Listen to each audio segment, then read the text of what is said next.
الشيطان الرجيم بسم الله الرحمن الرحيم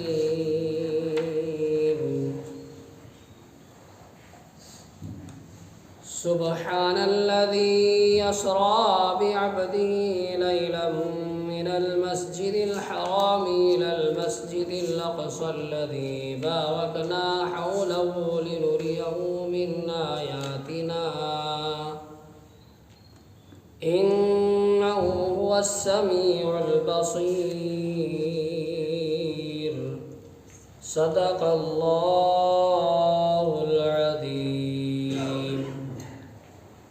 سورہ بنی اسرائیل کی ابتدائی ایک آیت کی تلاوت کی گئی۔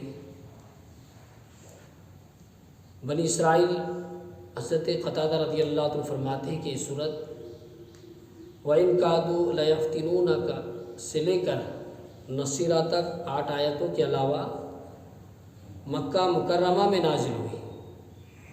علامہ بیضاوی رحمۃ اللہ علیہ نے یقین کے ساتھ لکھا ہے کہ پوری سورت مکہ مکرمہ میں ہی نازل ہوئی۔ اس سورت میں 12 رکوع اور 111 آیتیں ہیں۔ اس سورہ مبارکہ کے چند نام ہیں۔ سورہ اسرا کے معنی ہے رات کو جانا، اور اس سورت کی پہلی آیت میں تاجدار رسالت صلی اللہ علیہ وسلم کے رات کے مختصر حصے میں مکہ مکرمہ سے بیت المقدس تک جانے کا ذکر ہے۔ اس مناسبت سے اسے سورہ اسراء کہتے ہیں۔ سورہ سبحان کا معنی ہے پاک ہونا۔ اس سورت کی ابتدا میں لفظ سبحانہ سے کی گئی، اس مناسبت سے اسے سورہ سبحان بھی کہتے ہیں۔ سورہ بنی اسرائیل کا معنی ہے اللہ کا بندہ۔ یہ حضرت یعقوب علیہ السلام کا لقب ہے، اور آپ علیہ السلام کی اولاد کو بنی اسرائیل کہتے ہیں۔ اس صورت میں بنی اسرائیل کی عروج اور زوال، عزت اور ذلت کی وہ حالتیں بیان کی گئی ہیں جو دیگر صورتوں میں بیان نہیں ہیں۔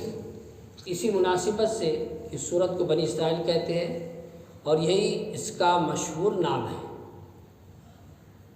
اس صورت کے فضائل پر مشتمل احادیث یہ ہے کہ حضرت عبداللہ بن مسعود رضی اللہ عنہ فرماتے ہیں سورہ بنی اسرائیل اور سورہ کہف اور سورہ مریم فصاحت اور بلاغت میں انتہائی کمال کو پہنچی ہوئی ہے، اور ایک عرصہ ہوا کہ میں نے انہیں زبانی یاد کر لیا تھا۔ حضرت عائشہ صدیقہ رضی اللہ عنہ فرماتی ہے نبی کریم صلی اللہ علیہ وسلم اس وقت تک اپنے بستر پر نیند نہیں فرماتے تھے جب تک کہ سورہ بنی اسرائیل اور سورہ زمر کی تلاوت نہ کر لیں۔ اس سورت کا مرکزی مضمون یہ ہے کہ اس میں دین اسلام کے عقائد جیسے توحید، رسالت، مرنے کے بعد دوبارہ زندہ کیے جانے، قیامت کے دن اعمال کی جزا اور سزا پر زور دیا گیا ہے، اور اس کے ساتھ مشرکین کے کثیر شبہات کا ازالہ کیا گیا ہے۔ اس کے علاوہ اس صورت میں یہ مضامین بھی ہے کہ اس کی پہلی آیت میں نبی کریم صلی اللہ علیہ وسلم کے عظیم معجزے معراج کا قصہ بیان کیا گیا ہے، تاکہ تاجدار مدینہ صلی اللہ علیہ وسلم کی رات کے مختصر حصے مکہ مکرمہ سے بیت المقدس تک تشریف لے گئے، اور یہ معجزہ اللہ تبارک و تعالیٰ کی قدرت اور بارگاہ الہی میں نبی کریم صلی اللہ علیہ وسلم کی عزت کی روشن ترین دلیل ہے۔ بنی اسرائیل کے مفصل حالات اس صورت میں بیان کیے گئے ہیں، اور یہ بیان کیا گیا ہے کہ جو نیک اعمال کرے اور سیدھی راہ پر آئے اس میں اس کا اپنا ہی بھلا ہے، اور جو برے اعمال کرے اور گمراہ ہو جائے اس میں اس کا اپنا ہی نقصان ہے۔ یہ بیان کیا گیا ہے کہ عمل کی قبولیت کے لیے 3 چیزیں ضروری ہیں: نیک نیتی، نمبر 2 عمل کو اس کے حقوق کے ساتھ ادا کرنا، نمبر 3 ایمان۔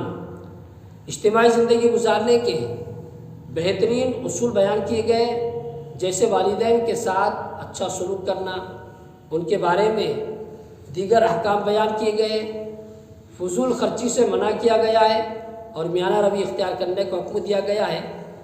تنگ دستی کے خوف سے اولاد کو قتل کرنے، کسی کو ناحق قتل کرنے، زنا کرنے اور یتیم کا مال ناحق کھانے سے منع کیا گیا ہے، ناپ تول میں کمی نہ کرے، اور زمین پر اترا کرنا چلنے کا حکم دیا گیا ہے۔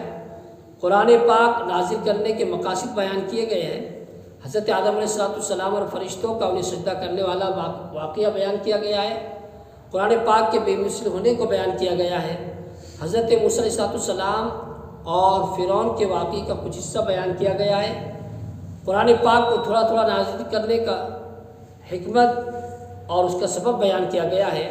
سورہ بنی اسرائیل کی اپنے ماقبل سورۃ نحل کے ساتھ ایک مناسبت یہ ہے کہ سورہ نحل کے آخر میں اللہ تعالیٰ نے اپنے حبیب صلی اللہ علیہ وسلم کو کفار و مشرکین کی طرف سے پہنچنے والی تکالیف پر صبر کرنے کا حکم دیا، اور سورہ بنی اسرائیل کی ابتدا میں اللہ تعالیٰ نے اپنے حبیب صلی اللہ علیہ وسلم کی عظمت اور شان کو بیان فرمایا۔